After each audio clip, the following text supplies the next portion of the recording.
একদল অমানবিক প্রাণী যখন দেশ এবং রাজ্য পরিচালনার দায়িত্ব বহন করে, ঠিক সেই সময়ে দাঁড়িয়ে যারা এ রাজ্যের শিক্ষা ব্যবস্থাটাকে, যারা সমাজ গড়ার কারিগর, যারা আমাদের রাজ্যের প্রশাসনটাকে পরিচালিত করছে, সেই সমস্ত সংগ্রামী বন্ধুদেরকে এই রাস্তায় দিন রাত অবস্থানে বসতে হয়। আজকে এটাই হচ্ছে পশ্চিমবাংলার চিত্র। আজকে আপনারা ওয়াই চ্যানেল এসে বসেছেন। আপনাদের এই অবস্থান কর্মসূচি, যৌথ মঞ্চের যে অবস্থান কর্মসূচি, সেই কর্মসূচি হওয়ার কথা ছিল এখান থেকে অদূরে ওয়াই চ্যানেলে।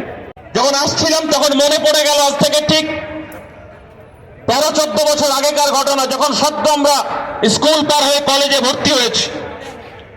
2009 সাল 7ই ফেব্রুয়ারি এই রানী রাসমণি রোডে এ রাজ্যের সেই সময়কার সরকারি কর্মচারীরা তাদের একটা সভা, আজকে যিনি নবান্নের 14 তলায় বসে আছেন মমতা বন্দ্যোপাধ্যায়, তিনি সেদিন ছিলেন রাজ্যের বিরোধী দলনেত্রী। সেই মমতা বন্দ্যোপাধ্যায় সেদিন সভায় দাঁড়িয়ে বলেছিলেন যে তৎকালীন বামপন্থী সরকার যারা এ রাজ্যের সরকারি কর্মচারীদেরকে মহার্ঘ ভাতা দিতে পারে না, তাদের নাকি শাসন ক্ষমতায় থাকার অধিকার নেই। আজকের এই অবস্থান মঞ্চ থেকে প্রশ্ন করতে চাই, এ রাজ্যের নবান্নের 14 তলায় বসে আছেন যে মাননীয় মমতা বন্দ্যোপাধ্যায়, আজকে যে ব্যবধান বাড়তে বাড়তে 40% হয়ে গেছে, আপনি কোন লজ্জায় এখনো নবান্নের 14 তলায় বসে আছেন? আমরা জানি আপনি লজ্জা নেই, আপনার দুটো কানই কাটা, আপনার দুটো কানই কাটা, আপনার লজ্জা নেই বলে এ রাজ্যের শিক্ষক সমাজকে, এ রাজ্যের কর্মচারী সমাজকে, এ রাজ্যের কোষাগার থেকে যারা বেতন নেয় তাদেরকে আপনি কখনো কখনো পশুর সঙ্গে তুলনা করেন। আপনাকে কত ধিক্কার জানানোর কোনো ভাষা নেই। 1992 সালের 6ই ডিসেম্বর আমাদের দেশের বহুত্ববাদ, আমাদের দেশের বৈচিত্র্যের মধ্যে ঐক্য, আমাদের দেশের ধর্মনিরপেক্ষতার উপরে সব থেকে বড় আঘাত। সেই সময় দাঁড়িয়ে যারা শাসন ক্ষমতায় ছিল, দেশে শাসন ক্ষমতায় ছিল, তাদের সেই সময়ে যে ভূমিকা, সেই ভূমিকার মধ্য দিয়ে আমরা দেখেছি শুধু 5 শতাব্দী ব্যাপী আমাদের দেশের একটা প্রাচীন স্মৃতিসৌধ ধ্বংস হয়ে যায়নি, আমাদের দেশের সংবিধানের উপর আঘাত এসেছে, আমাদের দেশের বৌদ্ধবাদের উপর আঘাত হয়েছে। সেই সময়ে দাঁড়িয়ে আমাদের এই পশ্চিম বাংলার বুকে দাঁড়িয়ে যখন মানুষে গোটা ভারতবর্ষ জুড়ে হিংসা চলছে, একদিকে দাঙ্গাবাজরা যখন রথযাত্রার মধ্য দিয়ে গোটা ভারতবর্ষকে সাম্প্রদায়িকতার বিষ বাষ্পে রাঙিয়ে দিয়েছে, সেই সময়ে দাঁড়িয়ে পশ্চিম বাংলায় বামপন্থীদের সরকার, তারা সেই সময় দাঁড়িয়ে পাড়ার মহল্লায় রাস্তায় দাঁড়িয়ে শপথ নিয়েছিল দাঙ্গাবাজদের মাথা গুঁড়িয়ে দেওয়া হবে। এই বাংলার বুকে দাঁড়িয়ে রবীন্দ্রনাথ নজরুলের বাংলায় কোনো দাঙ্গাবাজদের স্থান নেই। আজকে অনেকগুলো দশক পার হয়ে গেছে, অনেকগুলো সময় পার হয়ে গেছে। আজকে কঠিন সময়ের মুখোমুখি আমরা ভুলিনি। এই তো 2-3 বছর আগেকার ঘটনা, 2020 সাল মার্চ মাস, এপ্রিল মাস, যখন গোটা ভারতবর্ষ সহ গোটা বিশ্বের মানুষ যখন কোভিড লকডাউনের মুখোমুখি, মানুষ বেঁচে থাকবে কি থাকবে না, খেতে পাবে কি পাবে না, সেই কঠিন ভয়ঙ্কর প্রশ্নের সম্মুখীন।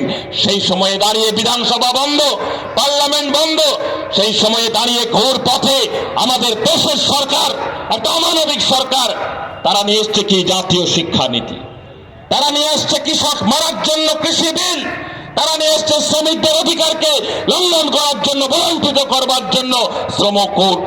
একের পর এক জনবিরোধী নীতি তারা নিয়ে এসছে।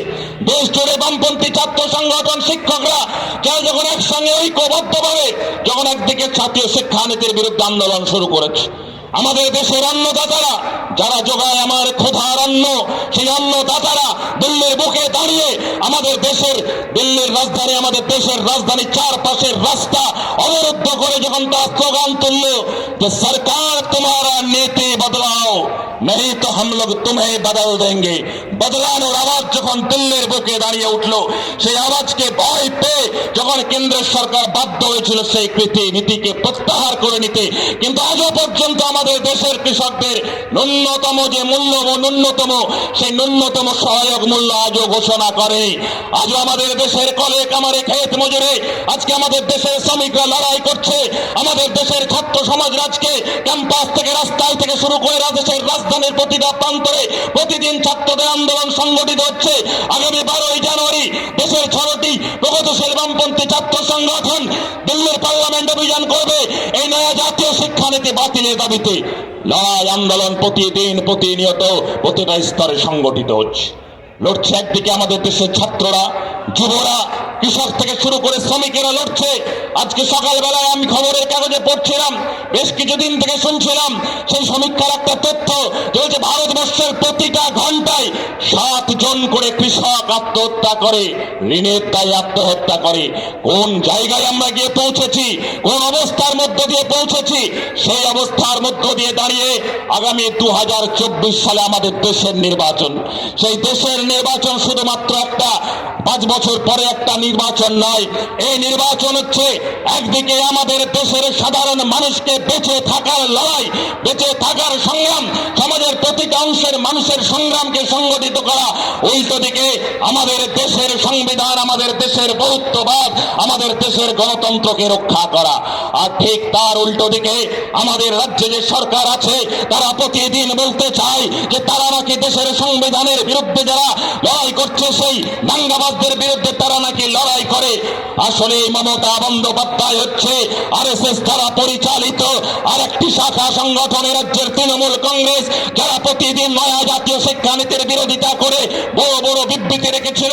কিন্তু আমরা সম্প্রতি দেখেছি অক্টোবর মাসে এ রাজ্যের সরকারের 174 পাতার শিক্ষানীতি হচ্ছে আসলেই সেই শিক্ষানীতির আর একটা রূপ, যে শিক্ষানীতির মধ্য দিয়ে আমার দেশের শিক্ষা ব্যবস্থাকে আম্বানি আদানিদের হাতে তুলে দেওয়া যায়।